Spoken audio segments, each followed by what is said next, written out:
E aí, eletrizados, tudo bem com vocês? Eletrizados, me diga uma coisa. Ponham aqui nos comentários o que vocês acham dos atendimentos de urgência e emergência. Se você é paciente ou acompanhante, já precisou de um atendimento de urgência e emergência, como você se sentiu ao ser atendido?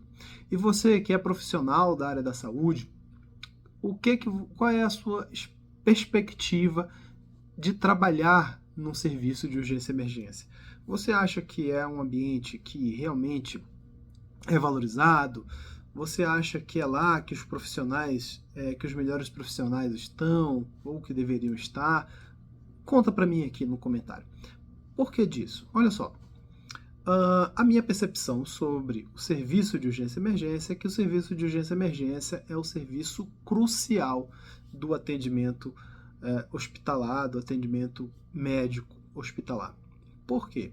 Lá tem que estar os médicos melhor preparados para dar o primeiro atendimento, porque tem que ser médicos e profissionais da área da saúde, enfermeiros, técnicos de enfermagem, que precisam agir de forma rápida e efetiva.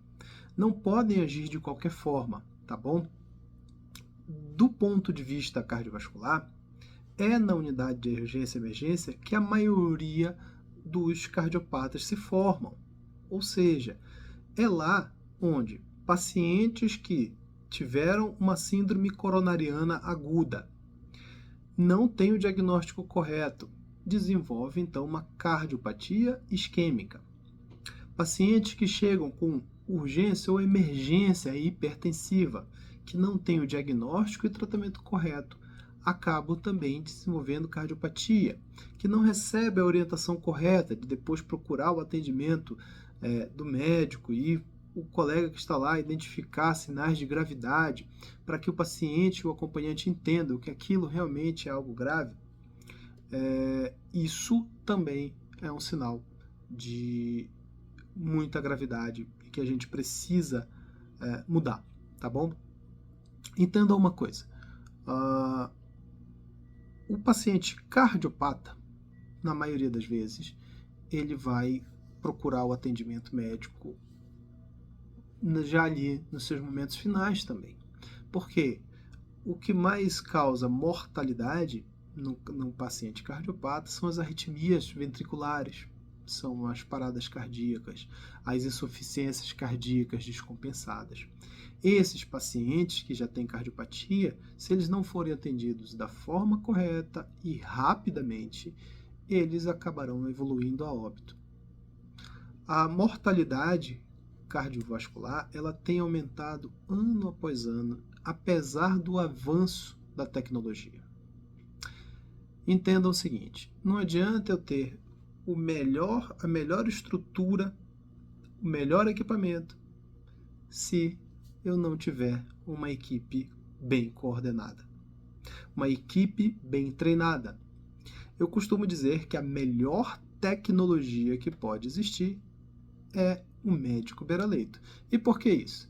Porque eu posso até ter uma ressonância de não sei quantos mil canais num hospital localizado num grande centro, mas eu não vou ter essa mesma ressonância no município distante. Mas o médico que está nesse município distante, ele pode se atualizar hoje através da internet, através de cursos que ele pode realizar periodicamente. Então, ele se torna a tecnologia mais importante. A clínica sempre vai ser soberana. Vou dar só um exemplo rápido aqui para vocês. Olha só, esse paciente aqui chegou no meu consultório contando a seguinte história. Trouxe esse eletrocardiograma e falou assim, doutor, semana passada eu fui atendido numa unidade de urgência, onde eu senti muita palpitação. Vejam que nós estamos diante de uma taquicardia, porque a distância entre um batimento e outra é muito curta, rápida, né? E estreita. Bem, quando nós estamos diante de uma taquicardia que levou o paciente até o serviço de urgência, eu tenho que investigar o seguinte. Então, quais são os sinais, quais são os sintomas que o paciente apresenta? O paciente tem sinais de instabilidade hemodinâmica. Bora relembrar quais são? Olha, sinais de congestão. Então eu preciso, ao escutar o paciente, ver se não tem estertor, tá bem? Sinal de hipotensão, pressão sistólica abaixo de 90. Sinal de isquemia, ou seja, ou o paciente tem um supradesnivelamento no eletrocardiograma, ou dor precordial, tá bem? E alterações do nível de consciência. A alteração de nível de consciência pode ser desde uma síncope, ou seja, um desmaio do paciente, até mesmo alteração do sensório. O paciente que é um paciente consciente e orientado, e de repente ele chega desorientado, ele chega confuso. Isso também é um sinal de instabilidade hemodinâmica, tá bom? Bem, pacientes com taquiarritmia e instabilidade hemodinâmica, o tratamento é cardioversão elétrica. A gente não tem outra opção, tá bom? A cardioversão química, massagem de seio carotídeo, contar história, não. É pegar um aparelhinho, cardiodesfibrilador e chocar. É isso que vai salvar a vida do nosso paciente. O que foi feito com o meu doente? Com esse paciente que chegou até o meu consultório? Bem, a queixa, né, era palpitação associado a desconforto precordial, a dor torácica. Isso é um sinal de instabilidade. Fizeram, então, hidratação do paciente. Vamos lá. Hidratar o paciente. Com a hidratação, o paciente que ele me relatou que estava com uma pressão de 100 por 60, né, 10 por 6, a pressão caiu. Foi para 6 por 4, né, 60 por 40. Para, então, reverter essa pressão que caiu, o colega que estava atendendo fez adrenalina. Claro, piorou o quadro da paciente. Bem, pessoal, isso aqui é muito sério, tá?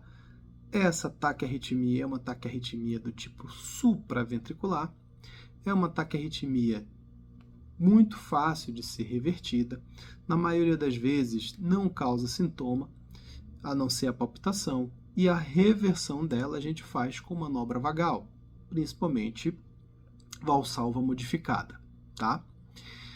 Além, quando apresenta instabilidade, o tratamento é choque, cardioversão elétrica. Caso não tenha sinais de estabilidade, aquelas situações que eu coloquei anteriormente, então a gente pode, após a manobra de valsalva, fazer adenosina. 6 mg, depois 12 mg. Na cardioversão elétrica, você tem que entender o seguinte: QRS estreito mais instabilidade hemodinâmica faz 100 joules. Ah, mas pode ser um flutter, pode ser uma fibrilação atrial. Resume, faz 100 joules. Você não vai estar errando ao fazer 100 joules. Você não corre o risco de gerar uma parada cardíaca no paciente se fizer 100 joules. Tá bem? Ok? Já num paciente com uma taquicardia, ou seja, batimento acelerado, e o QRS largo, se você não sabe qual é a situação e ele tem instabilidade hemodinâmica, choca também. Choca com 200 joules. Faz 200 joules, tá? Saber se é uma reentrada, se é uma ataque supra com aberrância, não vai fazer diferença aqui. O paciente está instável e tem um QRS largo. Se você chocar, você está tratando o paciente. Então, treinar, fazer cursos para aprender isso de forma efetiva, reduz mortalidade.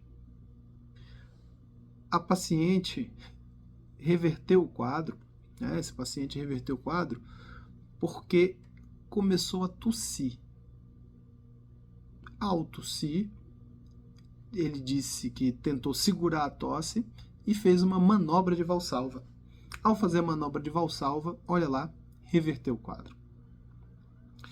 Então, às vezes, as situações são bem mais simples do que nós imaginamos e a gente acaba complicando, tá? Isso é um conhecimento que tem que ser do médico e do enfermeiro que está atendendo na urgência. Não pode ser exclusividade do médico. O conhecimento ele não pode ser uma caixa guardada só para nós médicos. O conhecimento de urgência ele tem que ser compartilhado com a equipe multiprofissional.